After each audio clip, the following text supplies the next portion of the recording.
M87.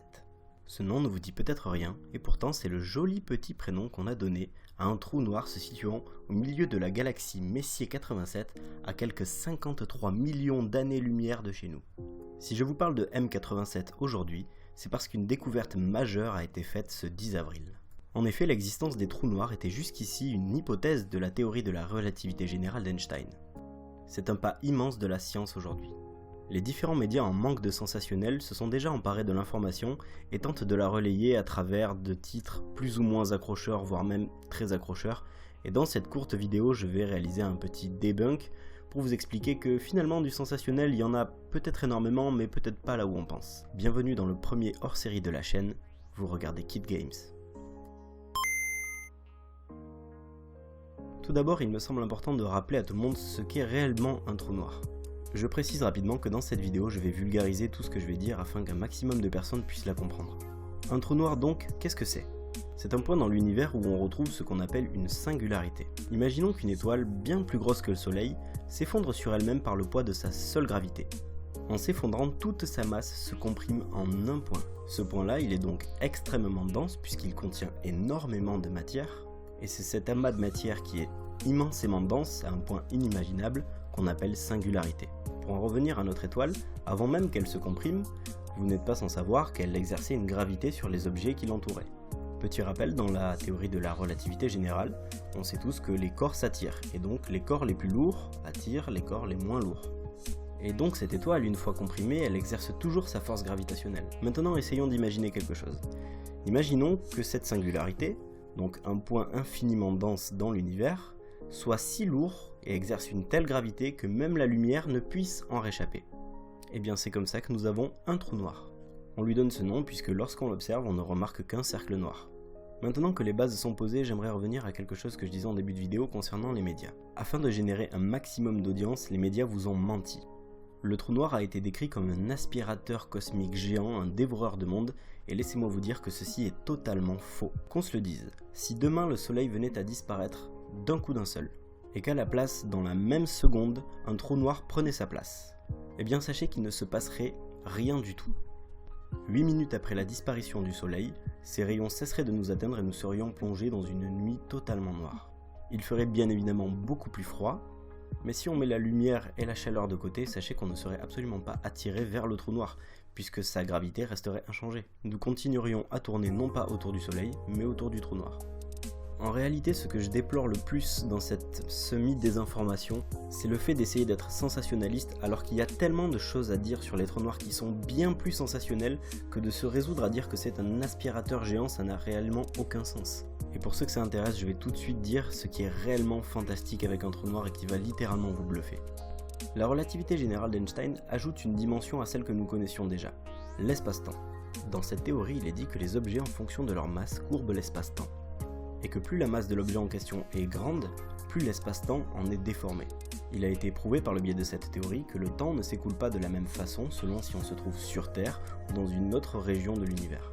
Mais revenons à notre trou noir et surtout revenons à ce qui peut être sensationnel avec un trou noir. Imaginons deux astronautes dans deux fusées différentes côte à côte. À l'issue d'un très long voyage, ils se retrouvent à proximité d'un trou noir, mais pas encore assez près pour en subir la gravitation. L'un d'eux décide de se jeter dans le trou noir, tandis que l'autre préfère rester pour le regarder. Et c'est à partir de là qu'on peut commencer à visualiser les effets de la distorsion de l'espace-temps. Le cosmonaute qui reste sur place, appelons-le le cosmonaute A, lui ne subit aucun effet spécial quant à la distorsion de l'espace-temps puisqu'il n'a pas une masse extraordinaire et qu'il est immobile. Le second, quant à lui, il se rapproche d'un objet supermassif, qui donc a une énorme incidence sur la distorsion de l'espace-temps. Ce qui va se passer est littéralement à couper le souffle. Lorsque le voyageur B, donc le cosmonaute B, se rapproche du trou noir, son temps relatif s'accélère. Et cette accélération du temps est exponentielle au fur et à mesure qu'il se rapproche de l'horizon des événements du trou noir. Il se trouve qu'à un moment donné, la gravitation sera si forte qu'il sera littéralement broyé par le trou noir. Mais non pas parce que c'est un aspirateur géant, juste parce qu'il sera allé beaucoup trop loin vers l'horizon d'événements du trou noir. Mais imaginons qu'il soit pourvu d'une combinaison spatiale suffisamment avancée technologiquement pour qu'il puisse ignorer tous ces effets. Son temps relatif, puisqu'il s'agit de son expérience, s'accélérerait de telle sorte qu'il assisterait littéralement à la fin de l'univers. Et comprenons-nous bien, ce n'est pas juste un effet d'optique ou je ne sais quoi. Non, littéralement, le temps s'est écoulé si vite pour lui qu'il assisterait réellement dans la réalité à l'extinction de l'univers. Mais alors qu'en est-il de notre voyageur A qui lui est resté sur place ?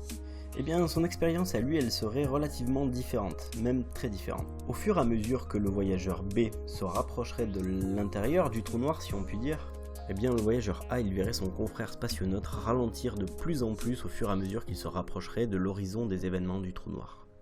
Jusqu'à ce que du point de vue du voyageur A, le cosmonaute B finisse par littéralement s'arrêter.